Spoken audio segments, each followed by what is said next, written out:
உலக மக்கள் எல்லோருக்கும் வணக்கம். சுபிக்ஷா டிவி வாயிலாக நான் உங்கள் ஜி கோபால் பேசுகிறேன். இன்னைக்கு நம்ம பேசக்கூடிய பலனாகப்பட்டது பிப்ரவரி மாத பலன்கள். 2025 பிப்ரவரி மாத பலன்கள். இந்த பிப்ரவரி மாத பலன்கள் ஆகப்பட்டது துலாம் ராசிக்காரங்களுக்கு எப்படி இருக்கும், அப்ப இந்த மாதத்தின் கிரக அமைப்புகள் எப்படி இருக்குன்னு பார்த்துக்கலாம். இப்ப துலாம் ராசி எடுத்துட்டோம்னா கும்பத்துல புதன், சூரியன், சனி இருக்கிறாங்க. அதே சமயத்துல மீனத்துல ராகு பகவான், சுக்கிர பகவான் இருக்கிறாங்க. ரிஷபத்துல குரு பகவான் இருக்கிறாங்க. மிதுனத்துல செவ்வாய் பகவான் இருக்கிறாங்க. கன்னியில கேது பகவான் இருக்கிறாங்க. இது இந்த மாத கிரக அடைவுகள். அப்ப இந்த மாத கிரக அடைவுகள் ஆகப்பட்டது துலாம் ராசிக்காரங்களுக்கு எப்படி இருக்கும்? துலாம் ராசிக்காரங்களுக்கு சொல்ல போனா மிக பெரிய விடியலை கொடுக்கக்கூடிய மாதமாக இந்த மாதம் அமைகிறது. எப்படி சொல்றீங்க சார் அப்படின்னீங்கன்னா, உங்களுடைய ராசிநாதன் சுக்கிர பகவான், உங்களுடைய ராசிநாதன் ஆகப்பட்டது 1-8 கிரகம் 6ஆம் இடத்துல போய் உச்ச பலம் அடைஞ்சிருக்கிறாங்க. அப்போ உங்களுடைய ராசிநாதன் உச்ச பலம் அடைவதே முதல் யோகம். அதே சமயத்துல 6ஆம் இடத்துக்குரிய கிரகம் குரு பகவான் 8ஆம் இடத்துல இருக்கிறாங்க. 8ஆம் இடத்துக்குரிய சுக்கிர பகவான் 6ஆம் இடத்துல இருக்கிறாங்க.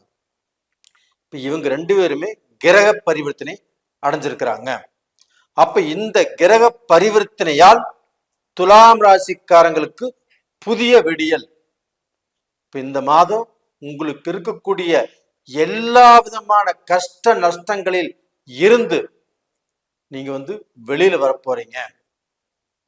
அப்ப உங்களுடைய ராசிநாதன் உச்ச பலம் அடைந்திருப்பது மிகப்பெரிய யோகம்.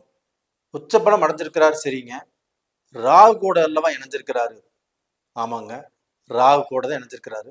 சரி, அந்த ராகு கூட இணைஞ்சிருக்கிறதுனால 20% கம்மி பண்ணிக்கோங்க. 80% யோகத்தை அந்த சுக்கிர பகவான் உங்களுக்கு கொடுத்தே தீர்வார். இப்ப 40% 40 மார்க்கே பாஸ் மார்க் தான். 80 மார்க்குங்கிறது அவுட்ஸ்டாண்டிங். 80 மார்க் உங்களுக்கு கிடைக்கிறது மிகப்பெரிய யோகம். அது போக உங்களுக்கு இந்த மாதத்தில் ஃபர்ஸ்ட் கடனை கட்டிடுவீங்க. ஏதாவது ரூபத்துல உங்களுக்கு கழுத்து பிடியாக இருக்கக்கூடிய கடனை அடைப்பீர்கள். கடன்ல இருந்து தப்பிப்பீங்க. ரெண்டாவது பாத்தீங்கன்னா, இப்ப இருக்கக்கூடிய கடனை அடைச்சிட்டு புதுசா கடன் படுவீங்க. அந்த புதிதாக கடன் படுவது நீங்கள் சம்பாதிப்பதற்கு ஒரு அடித்தளம் வகுக்கும்.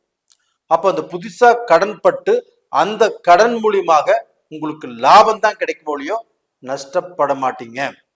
அது போக குறைவான வட்டிக்கு உங்களுக்கு பணம் கிடைக்கிறதுக்கு வாய்ப்புகள் இருக்குது. அப்ப இதனால நீங்க மிகப்பெரிய கடன் சுமையிலிருந்து அந்த கடனுடைய பாரத்தை இறக்கி வைக்க போறீங்க. உங்களுக்கு தப்பிப்பதற்கு சில வாய்ப்புகள் கிடைக்கும். இது போக பாத்தீங்கன்னா, உங்களுக்கு இதற்கு முன்னாண்ட அதிக இப்போ 1 லட்ச ரூபா கொடுத்தா 10 லட்சம் கொடுக்குறேன், 1 கோடி கொடுத்தா 10 கோடி கொடுக்குறேன், 50,000 கொடுத்தா 1 லட்சம் கொடுக்குறேன், 2 லட்சம் கொடுக்குறேன் இப்படின்னு ஆசை வார்த்தைகள் கூறிய இடத்தில் நீங்க போய் மாட்டியிருப்பீங்க. அப்போ 1க்கு 2 கிடைக்குது, 2க்கு 4 கிடைக்குது, 4க்கு 6 கிடைக்குது. அப்ப இந்த மாதிரி காசு நம்மளுக்கு கிடைச்சதுன்னா சீக்கிரம் நம்மளுடைய பிரச்சனையிலிருந்து நம்ம தப்பிச்சுக்கலாம் அப்படின்னு போய் இருக்கிறதையுமே சிக்க வச்சு நீங்க மாட்டியிருப்பீங்க. ஒரு ஷேர் மார்க்கெட்லயோ வேற ஃபண்ட்லயோ ஏதாவது விஷயத்துல மாட்டியிருப்பீங்க. அந்த விஷயத்திலிருந்து தப்பிப்பதற்குண்டான வழி உங்களுக்கு பிறக்கிறது. அப்ப அந்த மாதிரி விஷயத்துல தப்பிச்சு வெளியில வந்து உங்களுடைய எதிர்காலத்துக்கு நீங்க ஒரு நல்ல வழியை நீங்க பார்த்துக்குவீங்க. இது போக பாத்தீங்கன்னா, உங்களுக்கு அந்த 6ஆம் இடத்து அதிபதி யாரு? குரு பகவான் 8ஆம் இடத்துல இருக்கிறாங்க. அந்த 8ஆம் இடத்து அதிபதி சுக்கிர பகவான் 6ஆம் இடத்துக்கு வந்திருக்கிறாங்க. நல்ல வேலை கிடைக்கும். நீங்க ஒரு தலைமை பொறுப்பு எதிர்பார்த்தாலும் அந்த தலைமை பொறுப்பு கிடைக்கும். ஒரு ப்ரமோஷன் எதிர்பார்த்தாலும் ப்ரமோஷன் கிடைக்கும். அப்போ இப்ப இருக்கக்கூடிய வேலையில இருந்து நம்ம ஏதாவது வேற வேலைக்கு போகணும் அப்படின்னு நீங்க வந்து ரொம்ப நாளா திட்டம் போட்டிருக்கிறீங்க. அந்த திட்டங்கள் இந்த காலகட்டத்துல கண்டிப்பா பலிக்கும். இப்ப நைட் ஷிஃப்ட் செஞ்சுட்டு இருக்கிறீங்க, எனக்கு பகல் ஷிஃப்ட் வேணும், நைட் ஷிஃப்ட் போறதுக்கு இஷ்டம் இல்லை, நம்மளுக்கு உடம்பு சரியில்லாம போகுது, அப்ப அந்த பகல் ஷிஃப்ட் நம்மளுக்கு கிடைக்குமா அப்படின்னா இந்த பீரியட்ல நீங்க முயற்சி பண்ணுங்க, கண்டிப்பா கிடைக்கும். அப்போ வந்து உங்களுக்கு வந்து அருமையான வேலை, ஒரு அற்புதமான வேலை, அந்த வேலையில் இருக்கக்கூடிய நெருடல் தீர்ந்து அந்த வேலையை ரொம்ப திருப்தியாக செய்வதற்குண்டான வாய்ப்புகள் உங்களுக்கு கிடைக்கும். இது போக பார்த்தீங்கன்னா சுக்கிர பகவான் 6ஆம் இடத்துக்கு வர்றாங்க. 6ஆம் இடத்துக்கு வந்து உச்சமாகிறதுனால ஃபர்ஸ்ட் கடன் தீரும். கடன் தீர்ந்து நல்ல கடனாக உங்களுக்கு வந்து சேரக்கூடிய அளவுக்கு வாய்ப்பு இருக்குது. அந்த கடன் மூலியமாக நீங்கள் உயர்வதற்கு வாய்ப்பு இருக்கிறது. அதுபோக இந்த சமயத்துல நோய் உங்களுக்கு தீரும். அப்போ வந்து உங்களுக்கு ஹாஸ்பிட்டல் ரூபத்துல உங்களுக்கு உடலாதிபதி பிரச்சனையாகி ஆப்ரேஷன் செய்யணும், இல்லை வந்து நீங்க பெட்ல அட்மிட் ஆயிருக்கீங்க அப்படின்னா அந்த மாதிரி பிரச்சனைகள் உங்களுக்கு தீருவதற்குண்டான வாய்ப்புகள் இப்ப நல்லா இருக்குது. அப்போ வந்து உங்களுக்கு வந்து சத்ரு எதிரிகள் உங்களுடைய வாழ்க்கையில நீங்க எதை செஞ்சாலும் ஒரு தடைகள் வந்துட்டு இருக்குது, இல்லை எதிரிகள்னால தடையாயிட்டு இருக்குது, நமக்கு திருஷ்டி போட்டி பொறாமை இது மாதிரி நமக்கு ஏதோ ஒரு அட்டம் வந்துட்டே இருக்குது அப்படின்னா அந்த பிரச்சனை எல்லாமே இப்ப குறையக்கூடிய தீரக்கூடிய மாதமாக இந்த 2025 பிப்ரவரி மாதம் உங்களுக்கு சிறப்பாக இருக்கும்.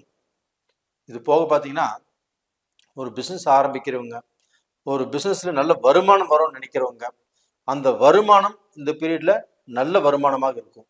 அப்ப அந்த பிசினஸ் உங்களுக்கு படுத்துட்டு இருந்தாலுமே அந்த பிசினஸ் வந்து பார்க்க போனா கொஞ்சம் ரெடியாகி அந்த பிசினஸ்ல சம்பாதிச்சு சாதிக்கக்கூடிய அளவுக்கு வாய்ப்புகள் உங்களுக்கு நல்லா இருக்குது. அப்போ இந்த மாதத்துல வந்து உங்களுக்கு வந்து மனசுக்கு பிடித்த, மனசுக்கு சுகமான, மனசுக்கு சந்தோஷம் கிடைக்கக்கூடிய ஒரு அற்புதமான ஒரு மாதமாக இந்த மாதம் அமைகிறது. இது எல்லாத்தை விட உங்களுக்கு 2ஆம் இடத்து அதிபதி யாருன்னா செவ்வாய் பகவான். அந்த 2ஆம் இடத்து அதிபதி உங்களுக்கு வந்து 9ஆம் இடத்துல இருப்பது நல்ல யோகம். அப்போ வந்து அந்த செவ்வாயாப்பட்ட நீச்ச கதியிலிருந்து பின்னோக்கி மிதுனத்துல வந்து இருப்பது அருமையான அட்டகாசமான யோகம். அப்ப இதனால அண்ணன் தம்பி பிரச்சனைகள் தீரும், அக்கா தங்கச்சி பிரச்சனைகள் தீரும். அப்போ உங்களுக்கு வந்து ஏதாவது ரூபத்துல அந்த 2ஆம் இடத்து அதிபதி 9ஆம் இடத்துல இருப்பது உங்களுக்கு ஏதாவது ரூபத்துல அந்த பூமி யோகத்தை கொடுக்கும். அதுபோக சொத்து சேரக்கூடிய வாய்ப்புகள் உருவாகும். அப்ப இந்த பீரியட் ஆகப்பட்டது உங்களுக்கு வந்து வளர்ச்சியை ஒரு படியாவது கண்டிப்பாக கொடுத்துரும். ஒரு படிங்கிறது நான் ஒரு பேச்சுக்கு சொல்றேன், ஆனா நல்ல மாற்றத்தை உங்களுக்கு உருவாக்கும். அப்ப இந்த பீரியட்ல நீங்க வந்து வணங்க வேண்டிய தெய்வம் எது அப்படின்னா, இப்ப சுக்கிரன் உச்சம், குருவுமே அந்த கிரக பரிவர்த்தனை இருக்கிறாங்க, செவ்வாய் பகவான் உங்களுக்கு 2ஆம் இடத்து அதிபதி. ஆனா அதே சமயத்துல அந்த செவ்வாய் பகவான் ஆப்பட்டது உங்களுக்கு வந்து 7ஆம் இடத்து அதிபதியாகவும் வர்றாங்க. அப்ப அந்த செவ்வாய் பகவானை வணங்கி வாங்க. உங்களுக்கு தைரியம், தன்னம்பிக்கை, அண்ணன் தம்பி ஒற்றுமை, அதுபோக பூமி சேர்க்கை, அதே சமயத்துல கோர்ட்டு கச்சேரி வம்பு வழக்கு இந்த மாதிரி பிரச்சனைகள் எல்லாமே உங்களுக்கு தீரும். அதுல வந்து பாத்தீங்கன்னா உங்களுக்கு ஒரு நல்ல ரிசல்ட் வரும். அதனால திருச்செந்தூர் முருகரை நீங்க கும்பிட்டு வாங்க. 2வது பாத்தீங்கன்னா உங்களுடைய ஜென்ம ஜாதகத்துல நடக்கக்கூடிய தசா புத்திகள் உங்களுக்கு சாதகமா இருந்துச்சுன்னா ஒன்று சொல்லவே வேண்டாம், நல்ல பலன் கிடைக்கும். அதனால உங்களுடைய ஜென்ம ஜாதகம் எப்படி இருக்குன்னு நீங்க பார்த்துக்கோங்க. நேயர்களே, உங்களிடமிருந்து விடைபெறுவது உங்களின் ஜி கோபால். நன்றி, வணக்கம்.